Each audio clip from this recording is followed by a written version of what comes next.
வாரியார் சுவாமி வாழ்க்கை வரலாறு பற்றி பார்க்கலாம். அவர் பிறந்த ஊர் வேலூர் மாவட்டம் காட்பாடி அருகே பாலாற்றங்கரையில் உள்ள காங்கேயநல்லூர் ஆகும். தேதி வருடம் 1906 ஆகஸ்ட் 5 பிறந்தார். பெற்றோர் தந்தை மல்லையதாச பாகவதர், பெரும் சிவபக்தர், சொற்பொழிவாளர். தாயார் கனகவல்லி அம்மையார். குடும்பம் 11 குழந்தைகளில் 4வது மகவாக இவர் பிறந்தார். பெயர் கிருபானந்த வாரி. முருகனின் பெயர்களில் ஒன்று. பொருள்: கிருபை என்றால் கருணை, ஆனந்தம் என்றால் இன்பம், வாரி என்றால் பெருங்கடல், கருணை இன்பப் பெருங்கடல் என்று அர்த்தம். வாரியார் சுவாமிக்கு 3 வயது இருக்கும் போதே அவர் அப்பா பாடம் கற்றுத்தர தொடங்கிவிட்டாராம். 5 வயதிலேயே எல்லா நூல்களையும் சரமாரியாக படிக்கும் ஆற்றல் அவருக்கு வந்துவிட்டதாம். 5 வயது ஆன பிறகும் தந்தை அவரை பள்ளிக்கு அனுப்பவில்லையாம். ஏன்னா பள்ளிக்கு போனால் சேராத பிள்ளைங்களோட சேர்ந்து எங்கே கெட்டு போயிடுவாரோ அப்படின்னு சொல்லி பயந்து அவரே எல்லா பாடங்களையும் கற்றுக் கொடுக்க ஆரம்பித்தாராம். பள்ளி பாடங்கள், தேவாரம், திருப்புகழ், சரித்திர கீர்த்தனைகள் மற்றும் எல்லா பாடல்களையும் கற்றுக் கொடுப்பாராம். இடையே 1 மணி நேரம் இசை பயிற்சியும் உண்டாம். 8 வயதில் வெண்பா பாடுற அளவுக்கு ஆற்றல் அமைந்ததாம். தந்தை சொற்பொழிவிற்கு போகும்போது இவரது 9வது வயதில் தந்தைக்கு பின்பாட்டு பாடுவாராம்.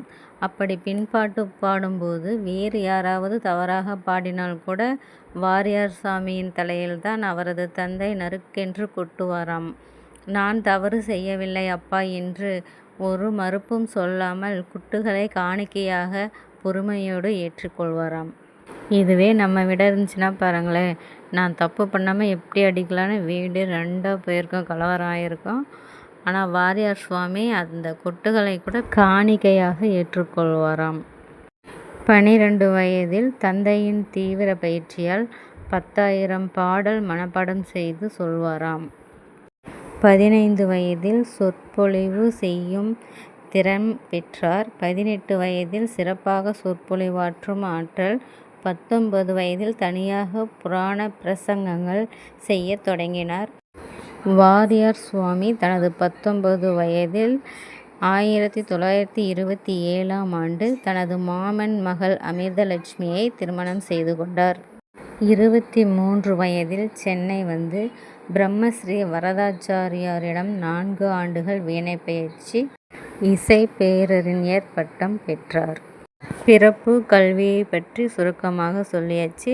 அடுத்தது ஆன்மீக வாழ்க்கை, முருகபக்தியை பற்றி பேசுவோம். வாழ்க்கையை பற்றி பார்க்கலாம். பாம்பன் சாமி கனவில் தோன்றி சடக்ர மந்திரம் உபதேசித்ததாக கூறியுள்ளார். ஒரு நாள் கூட முருகனுக்கு பூஜை செய்யாமல் இருந்ததில்லை. மூச்சே முருகா முருகா என்றுதான் சொல்வாராம். வயலூர் முருகன் மீது தனி ஈடுபாடு.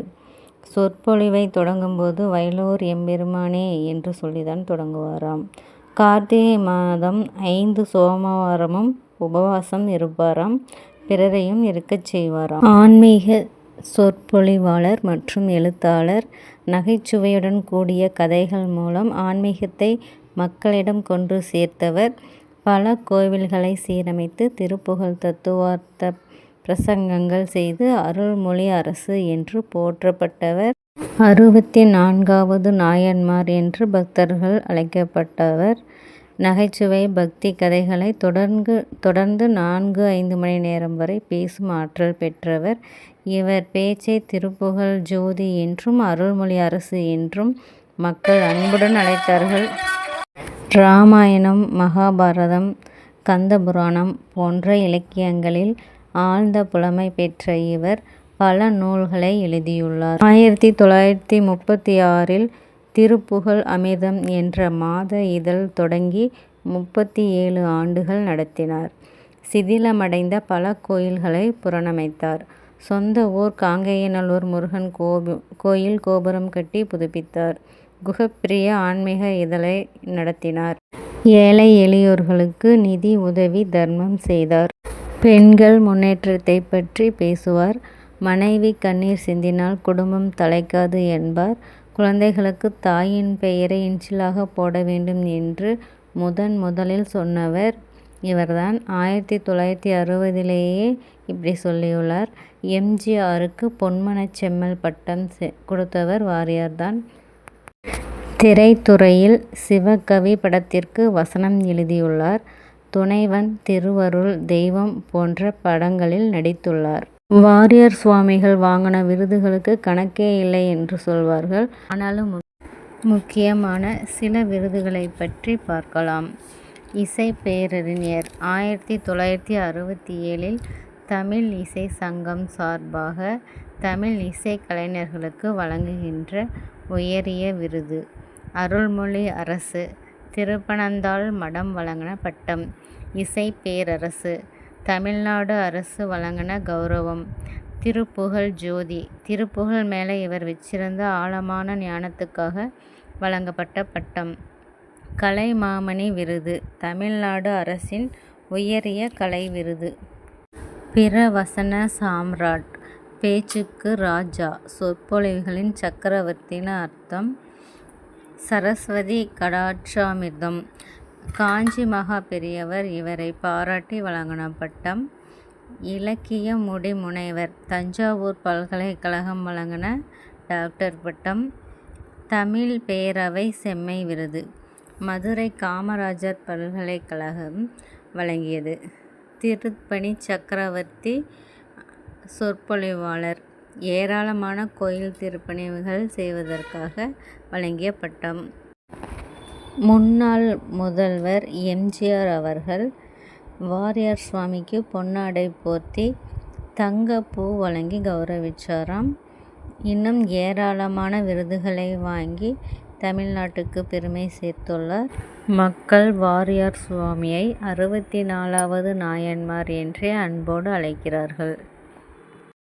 மீண்டும் சந்திப்போம். நன்றி. ஓம் சரவணபவ. வாரியார் திருவடிகள் போற்றி போற்றி. வாரியார் சுவாமிகளின் இறுதி நாட்கள் எப்படி நடந்துச்சு அதை பற்றி பார்க்கலாம். லண்டனில் உடல்நிலை சரியில்லை. 1993 நவம்பர் மாதம் வாரியார் சுவாமிகள் லண்டனில் தங்கியிருந்தப்போ அவர் உடல்நிலை கொஞ்சம் மோசமாச்சு. சொற்பொழிவுக்காகத்தான் லண்டன் போயிருந்தார். இந்தியா திரும்புகிற பயணம். உடம்பு சரியில்லாததால் லண்டனில் இருந்து பம்பாய்க்கு விமானத்தில் வந்தார். அங்கிருந்து மதராஸுக்கு விமானத்திலேயே முக்தி. துரதிர்ஷ்டவசமாக வந்த விமானம் மதராஸ் வந்து சேர்வதற்குள்ளேயே வாரியார் சுவாமிகள் முருகன் திருவடியை அடைஞ்சிட்டார். நவம்பர் 1993 7ஆம் தேதி. எப்படிப்பட்ட மரணம்னா, அவர் பிறந்த ஊர் காங்கேயநல்லூர் பாலாறுகரையில். முக்தி அடைந்த இடம் வானத்தில், அதாவது பூமிக்கும் வானத்துக்கும் நடுவில். முருகன் அடியாராக வாழ்ந்து முருகனை நினச்சிட்டே வானத்தில் பறந்துட்டே முக்தி அடைஞ்சிட்டார். இதை பக்தர்கள் ஆகாய மார்க்கமாக முருகன் கூட்டிகிட்டு போயிட்டாருன்னு சொல்லுவாங்க. 12 வயசில் மனப்பாடம் பண்ண 10,000 பாடலும் அவர் மறையிற வரைக்கும் நினைவில் இருந்துச்சாம். கடைசி மூச்சு வரை முருகன் தொண்டு. லண்டனில் கூட சொற்பொழிவுக்காகத்தான் போயிருந்தாராமா. எளிமையாக வாழ்ந்துட்டு கோடி கோடியாக கோயிலுக்கு திருப்பணிகள் பண்ணினாலும் தனக்குன்னு எதுவுமே சேர்த்து வைத்துக்கல. பக்தி கதையையும் நகைச்சுவையோடு சொல்வார். கஷ்டமான தத்துவத்தை கூட சிரிக்க சொல்லி சொல்லுவாராம். பக்தி கதைகளை தொடர்ந்து 4-5 மணி நேரம் வரை பேசும் ஆற்றல் பெற்றவர். இன்னைக்கு அவர் உடலால் மறைஞ்சாலும் திருப்புகழ் புத்தகங்கள் மூலமாகவும் தமிழ்நாடு முழுக்க இருக்கிற பக்தி உள்ளம் கொண்ட அனைத்து மக்கள் மனதிலையும் வாழ்ந்துட்டு தான் இருக்கார். வாரியார் சாமி ஒரு பொன்மொழி அடிக்கடி சொல்வாராம். என்ன பொன்மொழினா, கோபம் வந்தால் கண்ணாடியில் உன் முகத்தை பாரு, நீயே வெட்கப்பட்டு சாந்தமாயிடுவ. இதை தான் அடிக்கடி சொல்வாராம். அவர் எப்பவும் கோபப்படாமல் சாந்தமாகவே இருப்பாராம். அவர் என்றும் 16 வயதுடன் சாகாத வரம் பெற்றிருந்தால் அவருடைய சொற்பொழிவை நம்மளும் கேட்டு மகிழ்ந்திருக்கலாம். அவரை நேரில் கண்டு தரிசனம் பண்ணியிருக்கலாம். அவர்கிட்ட ஆசீர்வாதம் வாங்கியிருக்கலாம். இப்படியெல்லாம் எல்லாருக்கும் தோணும். என்ன செய்வது? வாரியார் திருவடிகள் போற்றி. நன்றி.